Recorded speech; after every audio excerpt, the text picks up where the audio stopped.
You are alone. The room is dark. The screen is bright. It lasted a few seconds. The regret will last all day. You said it was the last time. You promised yourself. And yet, here you are again. Tired. Empty. Asking one question. Why can't I control my own mind? Today, that ends. This is not about pleasure. This is about control. You think you are horny. No, you are hijacked. In the 1950s, scientist Nikolaas Tinbergen did a strange experiment. He showed male fish, fish, with bright red bellies. The real fish attacked the fake ones harder than the real enemies. He showed butterflies fake females with bigger, brighter wings. The males ignored real females and chased cardboard. They chose fake over real. He called this a supernormal stimulus, an artificial trigger stronger than nature. Look at your screen. Perfect lighting, perfect bodies, unlimited variety, no rejection, no effort. Your brain cannot tell the difference. It thinks you are winning in life, but you are alone in a dark room. That's the trap.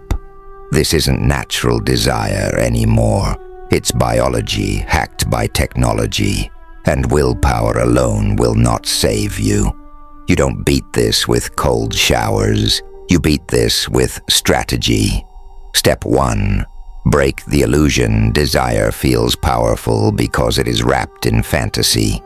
When you see an attractive body, your brain does not see simple biology. It sees a story. It imagines pleasure, connection, excitement. In seconds, your mind builds a movie that feels real. But you're not reacting to reality. You're reacting to imagination. Your brain edits what you see.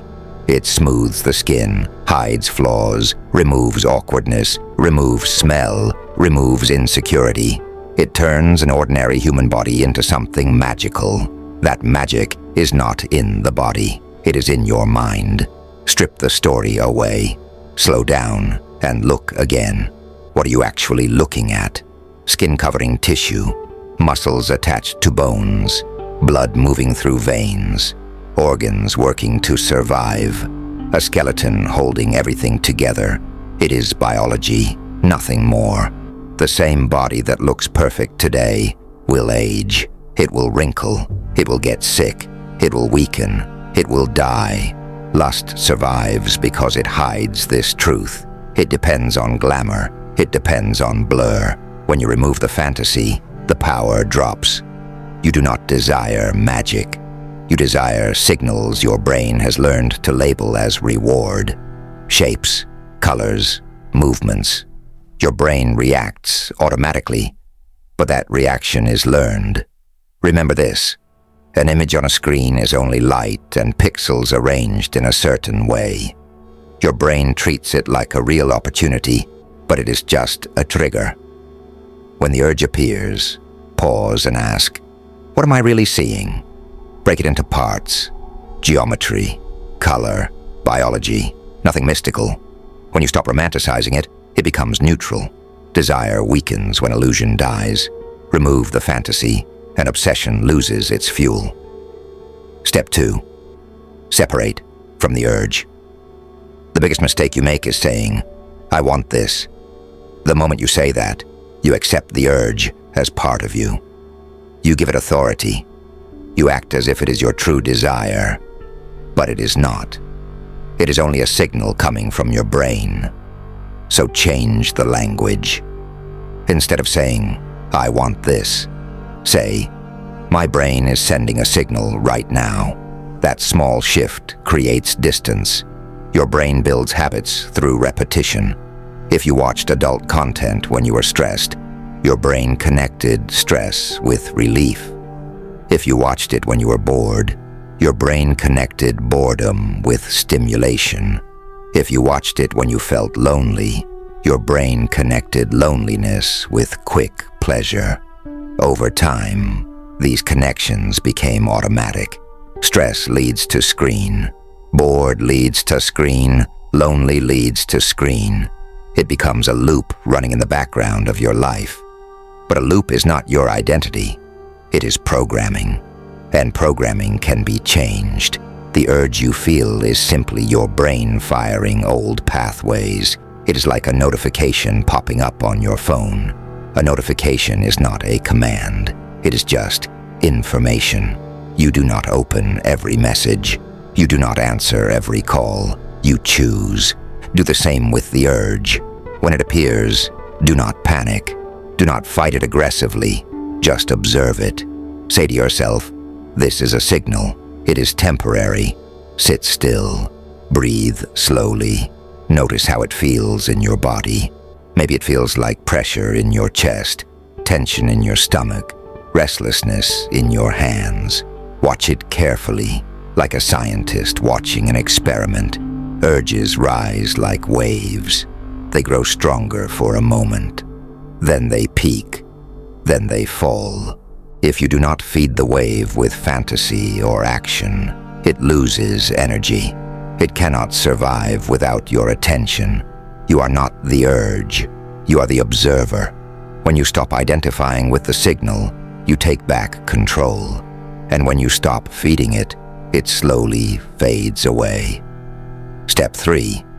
The 10-minute rule. Cravings feel powerful, but they are not permanent. When the urge hits, it feels urgent. It feels like you must act now or you will explode. Your body feels tense. Your thoughts become loud. Your brain tells you this feeling will not go away unless you give in. That is not true.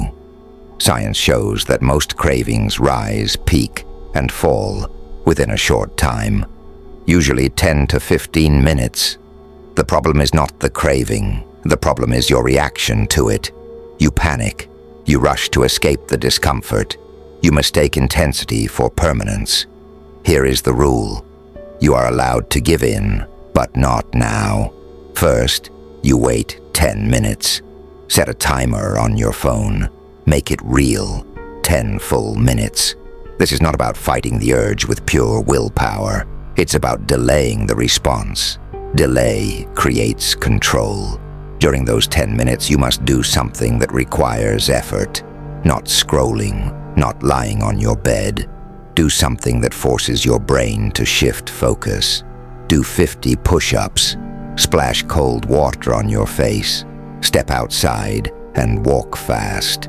Read a difficult article. Solve a hard problem. Clean your room with intensity. Write your goals. Plan your future. Your brain has limited attention. It cannot stay highly aroused and deeply focused at the same time. When you direct your attention to effort and thinking, blood flow and energy shift. The wave begins to lose strength. At first, it will still feel strong. Stay with it. Watch the timer. Keep moving. Around minute 7 or 8, something changes. The pressure drops. The thoughts slow down. The feeling that seemed overwhelming starts to weaken. When the timer ends, notice how different it feels. The craving is no longer a command. It is just a memory of a feeling. Each time you survive those 10 minutes, you teach your brain a new lesson. Urge does not equal action. You weaken the old habit pathway and build a new one. With repetition, the waves become smaller and you become stronger. Step 4. Redirect the energy. Do not try to crush the energy. Do not try to pretend it does not exist.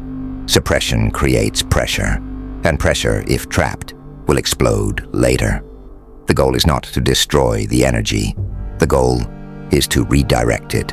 Sexual energy is powerful because it's creative energy. At its core, it is the drive to build life, to chase, to achieve, to move forward. It is the same force that pushes you to compete, to improve, to prove yourself, to leave something behind. That force is not your enemy. Misusing it is the problem. Right now, when the urge appears, you are sending that energy into a screen. You release it in seconds. After that, you feel empty, drained, slow. The fire burns fast and leaves nothing behind. Instead, learn to channel it. When the urge comes, treat it as fuel. Stand up immediately. Move your body. Do push-ups until your muscles shake. Go to the gym and lift heavy. Run until your lungs burn. Physical effort transforms tension into strength. Or use it mentally. Write a script. Study a difficult topic. Plan your business. Build your channel. Clean your space. Fix something broken. Create something that did not exist before. Use the restless energy as momentum. Tell your brain a new rule. Energy means action, not escape. When you feel arousal, it becomes a signal to build, not to consume. Over time, your brain learns this association. The urge no longer leads to weakness. It leads to productivity. You are not removing the fire, you are aiming it. A fire can burn down a house or it can power a machine. The difference is direction.